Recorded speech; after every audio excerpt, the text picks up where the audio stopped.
What's going on, everyone? Austin John Plays here, and today there's a bunch of information regarding the Nintendo Switch 2 that we need to talk about.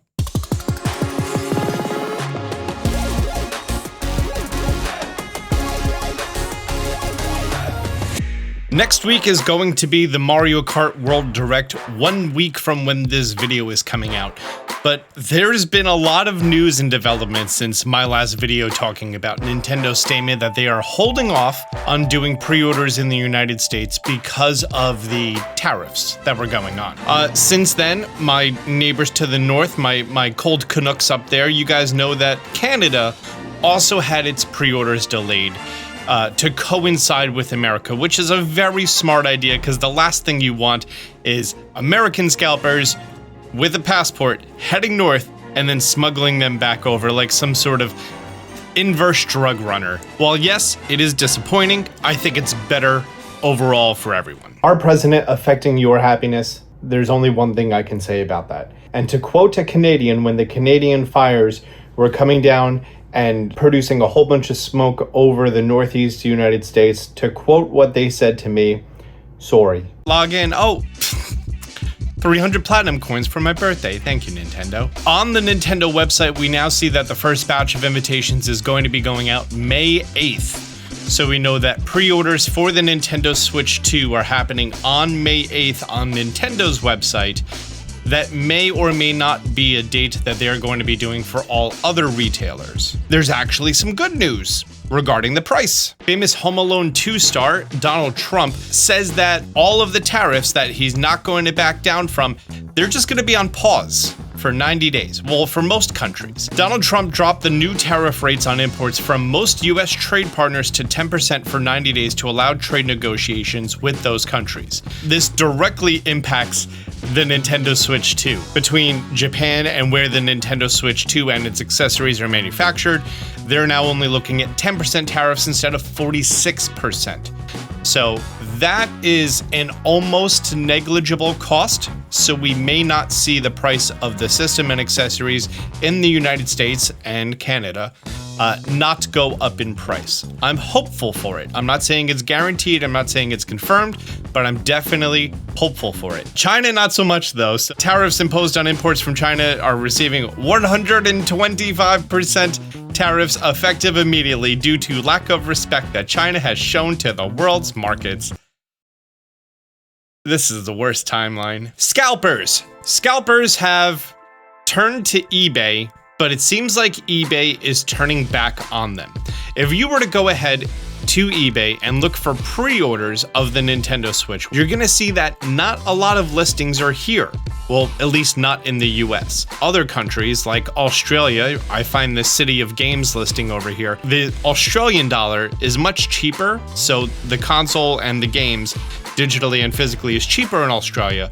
So the Nintendo Switch 2 is estimated value of $467 as per this reseller. Will not ship to United States. Future Austin, block out my address. As far as the games, there have been some questions and, to summarize it, very not clear information on large games. Through various media sources, we've been told mixed things.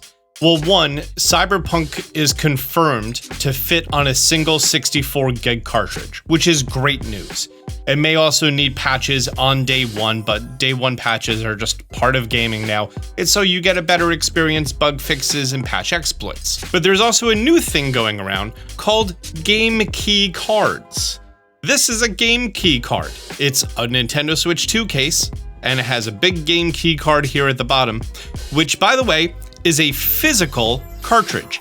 This physical cartridge is a key for a game. The good news is this is not directly linked or tied to your Nintendo account. So this cartridge, which is a game key card, can be sold at a reseller, traded with a friend, sold back to GameStop, whatever you want to do with it. This game key card is to be treated like a real game. When you put it into your system, it's going to download the entire game. When the first time that you launch it, you have to be online. That way it knows that it's on an authentic console. I would imagine, although I haven't seen it reported anywhere, that if you were to eject this cartridge and then put it back in, it would then need to once again communicate with the server, or possibly it holds on to that information. That specific thing has not been specified anywhere, which, you know, could affect you if you're on an airplane, you want to switch between multiple games. It's not clear at this time, but just know that game key cards are not the same thing as you buying a sleeve that has nothing in there and just a key to download to your account. We have confirmation that the Nintendo Switch 2 won't have achievements because they hate us. Why not? Why not? This makes me feel like I've completed something as a gamer, but nope, it's still not going to have achievements. A bunch of Switch games have achievements inside of them, like even Mario Party Jamboree has an achievement system to unlock different courses and stuff, or different game boards, maps, whatever they're called. Zelda will have in-app achievements, but no system-wide feature is planned. I think that's a Japan thing. Thanks, Japan. There was also a question regarding games that have the upgrade. So if you walk into Walmart after the Switch 2 comes out and you see the red box Breath of the Wild for the Nintendo Switch 2, is it going to be a copy of Switch 1 Breath of the Wild and a key to download that $20 upgrade? Or is it going to be a red cartridge with Breath of the Wild for the Switch 2 that runs with all the enhancements bundled in? And we now have confirmation here, the Nintendo Switch 2 edition of a game on physical format, you will receive one cartridge with the upgrade already in it. However, if you have the game for Switch 1 and only were to purchase the expansion update, you would then receive a digital download code. Yes, we know how this works, great. So if you buy Breath of the Wild for the Switch 2 red box, then you're good. I think it's smart that they're doing the whole different color box and they're going for a red box, kind of like how they did the blue boxes for the Wii U. Because, you know, it's the same physical format. Also, we have confirmation that the Switch 2 cartridges are gonna taste bad. If you didn't know, and there's a lot of people who don't know this because I can't believe how many TikToks have been posted about it, the Switch 1 cartridges have a coating on them that make them taste gross. You can try this at home. Do it. Nothing bad will happen, I promise. Don't eat it. Do not swallow it. Spit it out. Saying that like my dog Charlie, who... The reason I haven't been making a lot of this news is because he's been having some issues. He's going in for surgery this morning, and this is me actually doing my job. So here we are. But yes, the news is that Switch 2 cartridges are also going to taste bad. This is so children and pets don't eat them, damage them, etc. Regarding the joysticks that are infamous for the Joy-Con drift affecting the Nintendo Switch 1 Joy-Cons, it's confirmed that the Joy-Con 2s are not going to have Hall effect sticks. Every single joystick is susceptible to drifting. It's just baked into how they work. It's just a question of how resistant it is to that point, and the Hall effect sticks in the Joy-Con ones were not that resistant.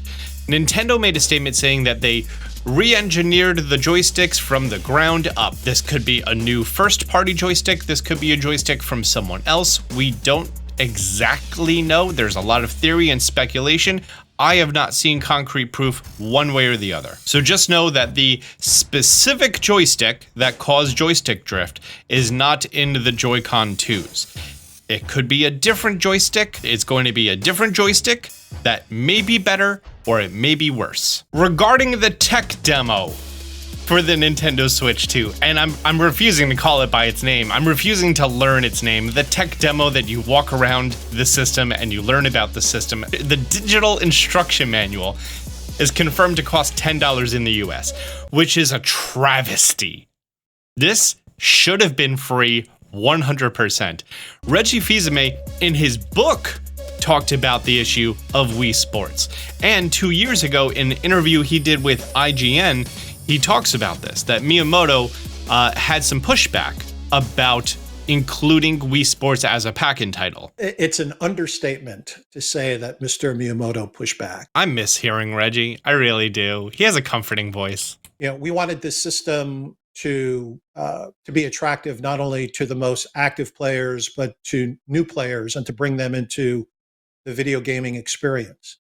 And we saw Wii Sports as the way to be able to do that. Reggie Fils-Aimé is the person who fought for Wii Sports to be a pack-in title. For some people, one of the most memorable things on the Wii. I've been told by friends who want to go pick up an old Wii, the first thing that they want to pick up is not Skyward Sword. It's not Mario Kart. It's Wii Sports. For it to be that memorable of an experience, is that part of what sold the Nintendo Wii? We may never know. It definitely is. 100% is. Moving from the previous president of Nintendo of America to the current president of Nintendo of America. There's a lot of ofs in those sentences. Doug Bowser had a statement regarding the Switch 2 price, which, quick rant, I don't think a single person is complaining about the price of the console. There's some great hardware. It's priced in line with everything that has that feature set. For a handheld console to be that thinner, is smaller, and better looking than the ROG Ally, and about the same price, or I think slightly cheaper by like 20 bucks. It's appropriately priced. It really is. No one is arguing that.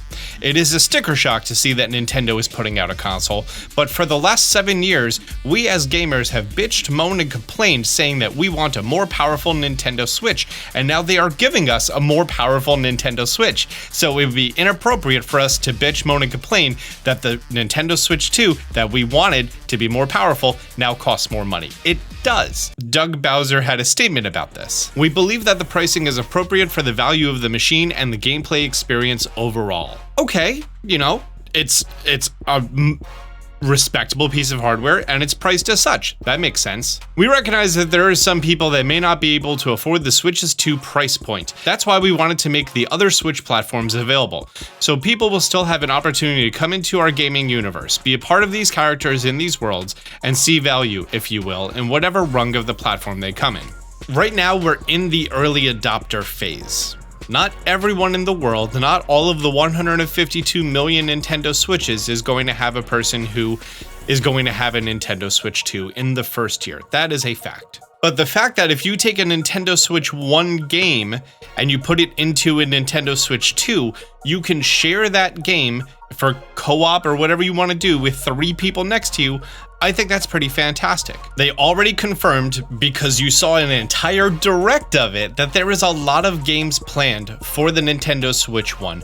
Going into 2026, we have games planned for the Nintendo Switch. It's not just all Switch 2 games coming out. If you aren't headstrong, 100% have to have a game that runs on the Nintendo Switch 2, hold off on buying one. Now, this interview was actually done before the Nintendo Switch 2 Direct and the tariffs hit, and the tariffs being rescinded.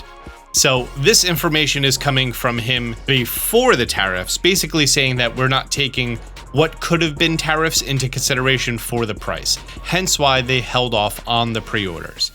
Good, we're all good on that, right? I'm also just going to once again remind everyone who is watching this video that the physical games in the United States for the Nintendo Switch 2 are not $90. Digital and physical is both $80. And there has been no information in any way, shape, or form that would make you think otherwise. What happens in other regions and their pricing structure does not affect our region.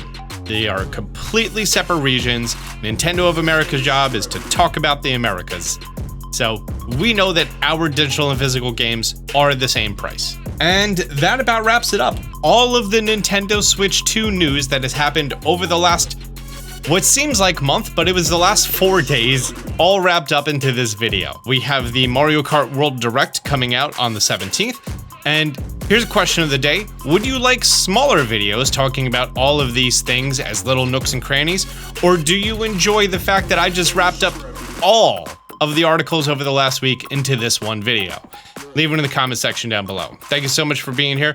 If you found this helpful, do me a favor, hit the thumbs up button down below. If you're new to the channel, be sure to subscribe, turn on notifications. Until next time, Austin John out.